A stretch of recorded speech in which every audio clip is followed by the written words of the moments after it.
negotiation can be over before it even gets started. Let's pretend that I'm an entrepreneur raising capital from 3 different funds operating under 3 different cultural norms. Camille, thanks so much for your time today in Shanghai. In China and Japan, it's customary to make a 2-handed business card exchange. Frank, really appreciate the time today in Mumbai.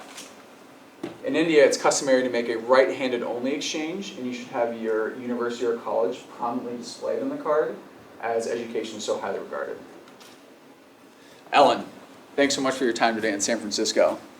Instead of giving you a business card, I've decided to conserve paper, and I'll be texting you my contact information. You're cool with that, right? Yes. While this is a slight exaggeration, many firms in the US are shifting away from the traditional business card exchange practice.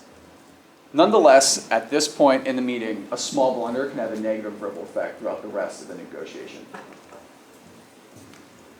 Grace, Deepa, Felix, and I are going to explore the strategies in cross-cultural negotiations. While we're all pretty familiar with the concepts of IQ and EQ, what about CQ, cultural intelligence? CQ can be understanding when to dress more formally for a presentation and when to wear a hoodie. But it encompasses so much more than that. Pre-negotiation formalities such as handshakes, the exchange of business cards, and simple greetings can be culturally independent, and the most compelling argument in a negotiation may become null and void if you've lacked the awareness up front. The keys to navigating these negotiations are pretty consistent across cultures. A strong argument, a willingness to capitulate on certain aspects, and desire to reach a conclusion. And while finding an outcome and cultural differences are not mutually exclusive, having the awareness and preparedness will ultimately put you in a better position to succeed. There also exists a there versus here fallacy.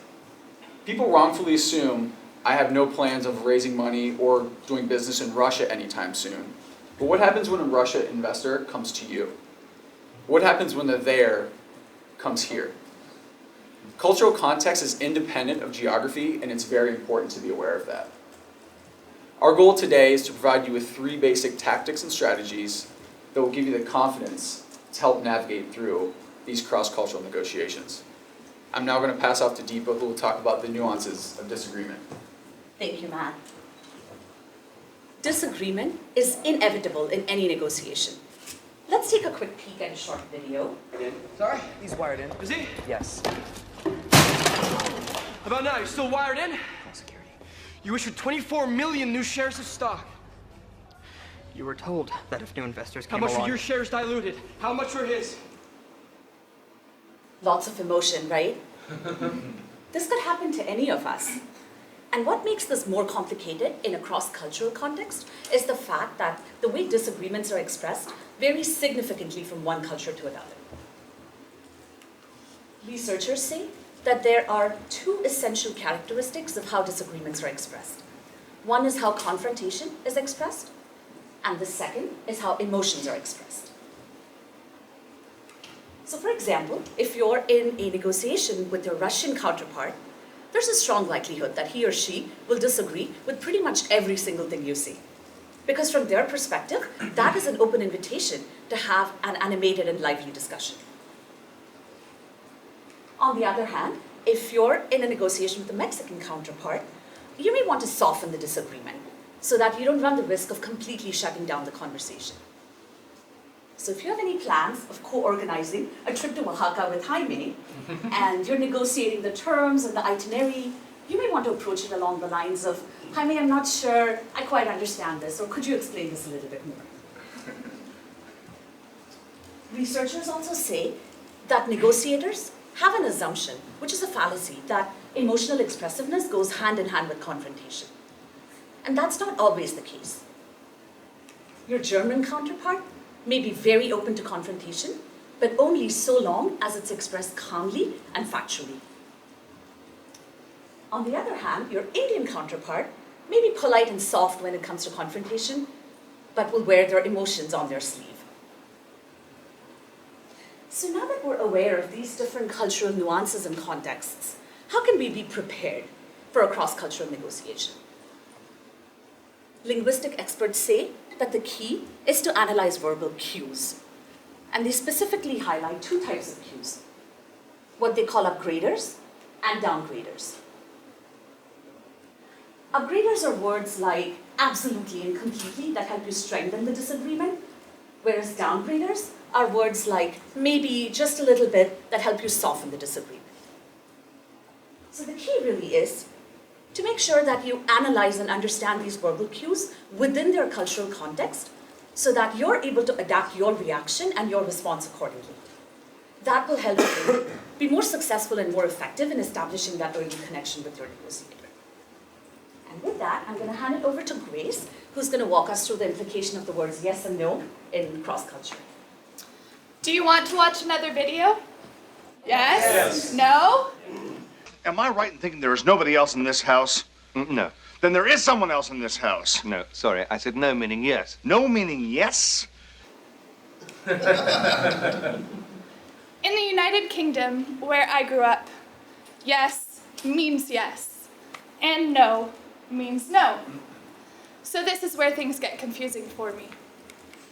In some countries, such as Egypt, yes actually means no, or maybe, or I'll think about it, or I really want to do what you want, but it's absolutely not possible, and I hope you can tell that by my body language.